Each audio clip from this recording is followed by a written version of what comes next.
Alright guys, welcome back to the Frugal Homestead. So as you can see, life is chaos for us based upon the videos that are coming out.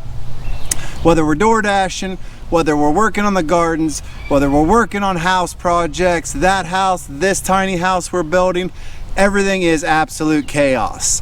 So it is a Wednesday morning and we've got some breeze, which is not going to help me with what I'm doing today. But today I'm going to be framing on the addition, like the overhang, on the tiny house. Now why are we doing this? Because we need storage, we need a place to put the wood burner furnace, and we need a place to get more roof area to collect water, because we're not doing a well down here, we're collecting rainwater.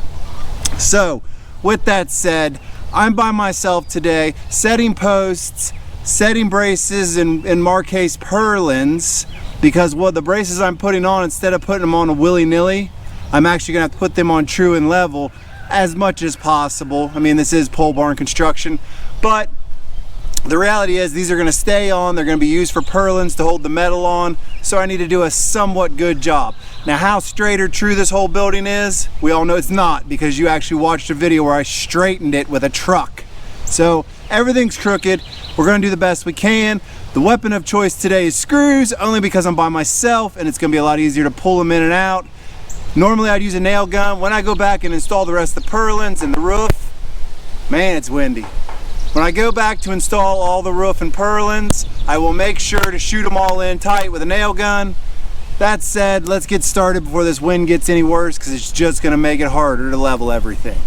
On a side note, before we get started, when did it become a thing that 10-foot 2x4s, buying 10 of those and 3 bags of concrete, cost $217? This wood pricing crap is crap. There's no way that 3 bags of concrete and 10 10-foot 2x4s, non-treated, should cost $217. That's awful. Go down in the comments below and let me know some crazy prices of materials in your area. I'd love to get a discussion going on it. This is just crazy. But with that said, no time to cry about pricing. Let's get started.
So as I said earlier, square and true on this thing is going to be kind of a relative term.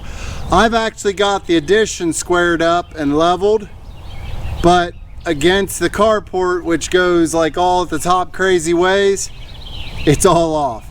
Luckily, this roof comes off there in a downward slope. I can hide 90% of it, and when it's time to do the metal, I can float it out with strips of plywood and shim to straighten it all out.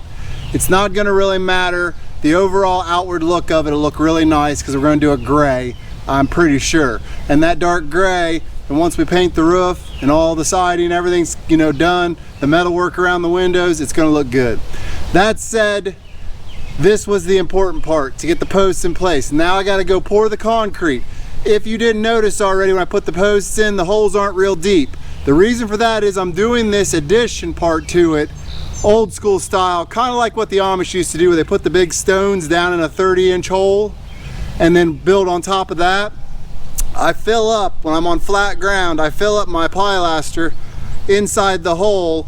From a 32 to 36-inch hole, I fill it up about 24 inches.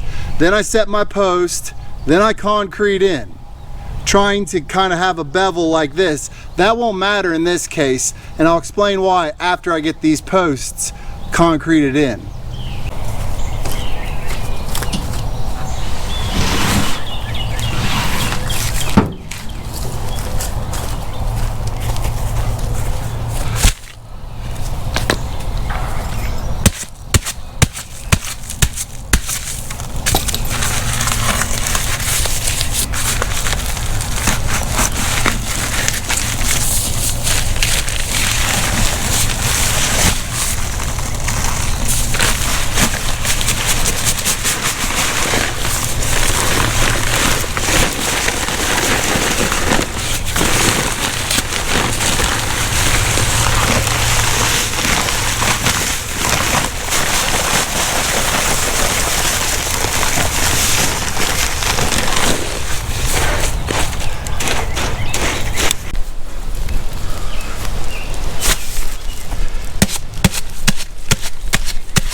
So yeah, that was a dusty job.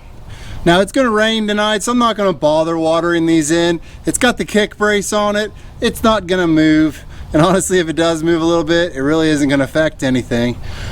I'll let these harden up, and then the reason why I'm not really stressed over the whole thing is we're having two pads poured here.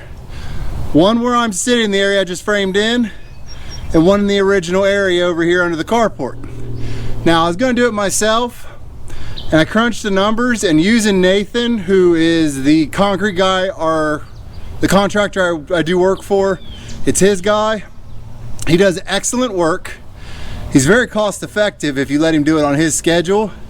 And then because he deals so much with the local concrete companies, he can actually get a better price on the concrete.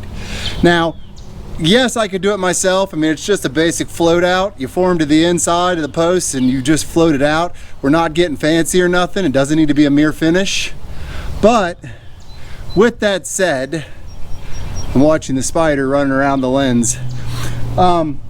With that said, to do this and really do it effectively and not make the driver wait, I would probably need more than just my wife. I'd need to bring my boys up here.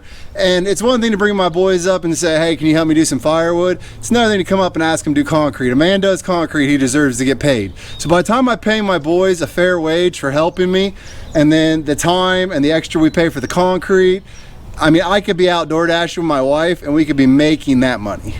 So this is just one of those things where we have to kind of sub it out. We accept the fact that it's more cost effective and time effective because we have very little time to just have somebody else come in and pour it. So hopefully the next time you see us here, we'll have two concrete surfaces here poured, and I can start on the roof, putting the rest of the purlins on, ordering the metal because everything takes 20 times as long, and I don't even want to know what I'm going to have to pay for metal with the way materials are now.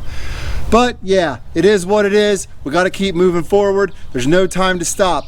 I've got gardens to work on the rest of the day. I've got beds to weed. I've got berries to get set and get cleaned up, moved. So with that said, we greatly appreciate you joining us here on the Frugal Homestead. I've got to clean up my tools because my wife's not here to help me. So yeah, it's going to be a long day. Thank you for being here. If you haven't already, and I don't know why you wouldn't have, go down and hit the subscribe button, hit the like bell, go to the comments, tell me what you think about everything you just saw. Roast me if you don't like how I did it. It's all good. I have no problem with it. Let me know what you think about the material costs lately, and we will see you in the next one. Man, this is going to be a long day. Oh. getting too old for this stuff.